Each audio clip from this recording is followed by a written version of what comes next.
It's Monday, December 5th. You're watching The Big Story with me, Chao Su-an. Subscribe to the Straits Times channel to stay up to date with our live news updates. We'll have more from Doha in just a moment, but first, the news headlines. The Land Transport Authority has awarded 2 civil contracts as part of the Cross Island Line project, with a total value of over $1 billion. One for the design and construction of Punggol Interchange Station was awarded to engineering firm Wohab at a contract value of around $496 million. And the other for the design and construction of Board Tunnel between Fairways Drive and Sin Ming Walk under Cross Island Line Phase 2 was awarded to Obayashi Corporation and Shanghai Tunnel Engineering for around $758 million. Retail sales in Singapore rose 10.4% year-on-year in October, extending the 11.3% growth the previous month. Almost all retail sales categories saw improvements, with food, alcohol, clothing and footwear among the top performers.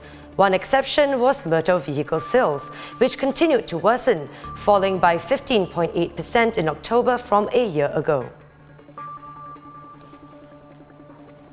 72% of apartment units at Tenet in Tampines were snapped up on the first day of its launch over the weekend. 447 units were sold with an average price of about $1,360 per square foot.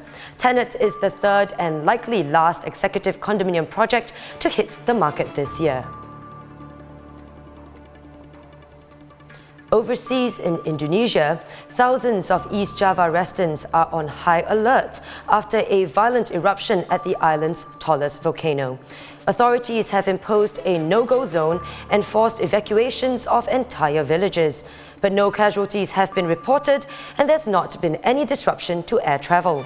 The 3,676-meter Mount Semeru erupted Sunday afternoon. Footage shows the volcano spewing a giant cloud of grey ash high above its crater, which later engulfed the surroundings and people fleeing on motorcycles. Mount Semeru also erupted last year, killing more than 50 people and displacing thousands.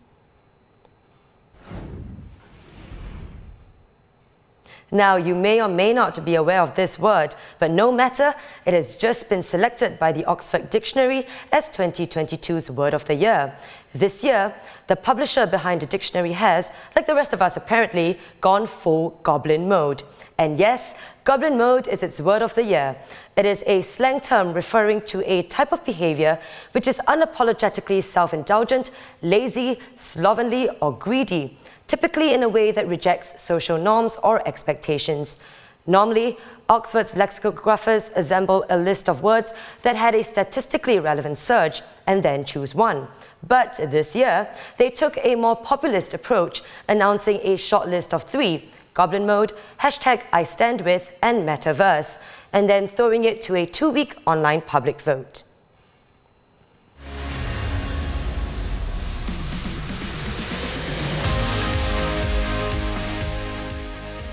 Onto the World Cup, and we're halfway through the round of 16, but none of the games have so far gone into extra time or penalty shootouts. Last night, France beat Poland with 3-1 with goals from Kylian Mbappe and Olivier Giroud, while England hammered Senegal 3-0 with Jordan Henderson, Harry Kane and Bukayo Saka scoring. 4 teams have now qualified for the quarter-finals. It's France versus England next weekend, a day after the Dutch take on Argentina. Netherlands became the first team to qualify for last 8 with a 3-1 victory over the USA, while Argentina booked their spot after beating Australia 2-1. More World Cup action tonight will feature 2 of Asia's best teams. Japan will take on 2018 finalist Croatia, while tournament favourite Brazil will be faced by South Korea. For the first time, the continent could have 2 teams in the quarterfinals of a World Cup. Joining us from downtown Doha is ST Sports correspondent Sazali Abdul Aziz.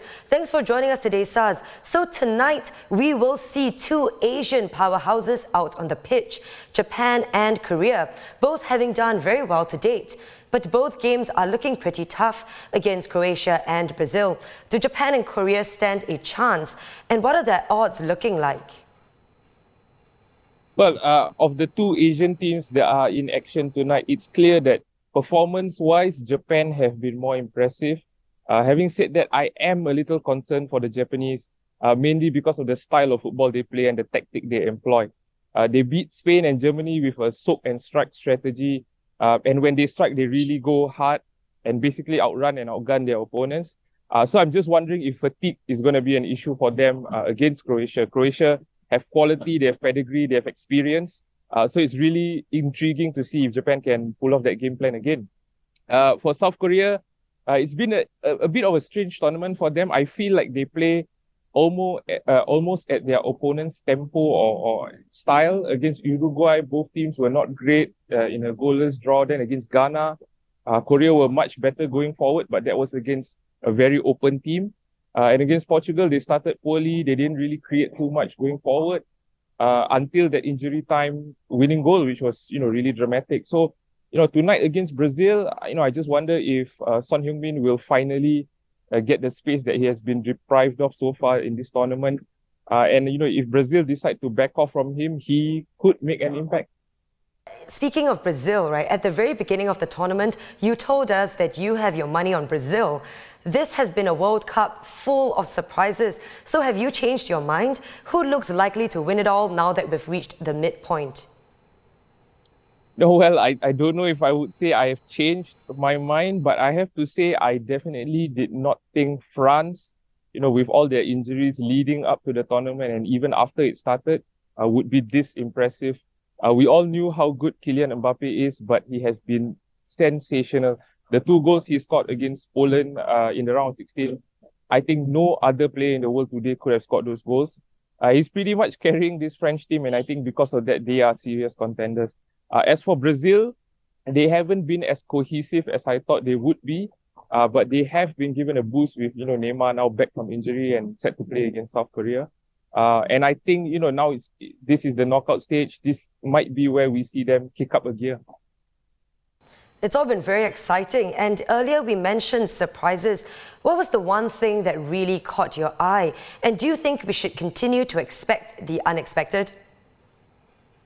Yeah, I mean, in the group stage in particular, the shocks and upsets came almost on a daily basis, right?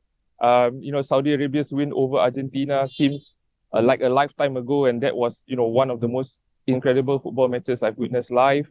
The other standout night at the group stage was Japan beating Spain, because everyone in the stadium was checking their phones for the score of the other game on that group. It was such a tense situation, and people were even cheering when the group table was flashed on the giant screen in the stadiums. So it was just a very one-of-a-kind night. On whether we can continue to expect the unexpected, I think the results in the round of 16 so far suggest they are coming to an end. The traditional favourites have won all their games and all within 90 minutes, no extra time. But maybe this is a case of heart over mind for me. But I still think we could see 1 or 2 potential surprises. Croatia, we mentioned them, they had a hard battle against Belgium in their last group game. So the Japanese, they can run like their Energizer bunnies. They could pull one over them. And Morocco, who are very, very well supported here, they have so many fans here. It's almost unbelievable. I can see them possibly spring a surprise over Spain. So, the next couple of nights of football will be very, very interesting. Sounds like the atmosphere there is incredible. Very excited to see what the rest of the tournament has to offer. Thanks, Saz, ST Sports correspondent Sazali Abdulaziz. I look forward to seeing more of your dispatches from Doha on StraitsTimes.com.